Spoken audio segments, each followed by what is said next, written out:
qu'est-ce que Paul Blanchard fait accouplant le catholicisme avec le communisme et la démocratie? J'ai donc emprunté ce livre, je l'ai lu et cela était très intéressant. Ceci, entre parenthèses, n'était pas un livre prophétique ni un livre religieux, mais plutôt un livre de sciences politiques. Ce qu'il soutenait, c'est que ce sont les trois puissances, le système de croyances, qui influencent ce que font les nations ainsi que les individus. Voici la manière dont il l'a dit.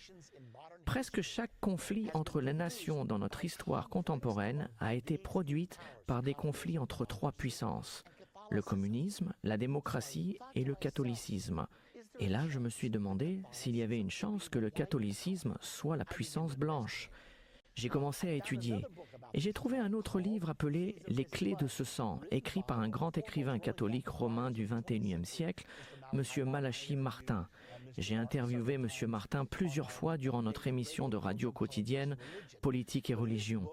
Mais dans ce livre, « Les clés de ce sang », il dit dans le tout premier chapitre, « La question n'est pas s'il va y avoir un gouvernement mondial, ceci est certain. Toutes les nations sont maintenant interdépendantes. La seule question est qui dirigera ce gouvernement mondial qui arrive. » Il a capté mon attention car je savais ce que la prophétie disait au sujet du gouvernement mondial. Et il continue en disant « Et il y a trois et seulement trois puissances géopolitiques avec la doctrine et la structure nécessaires pour diriger un gouvernement mondial.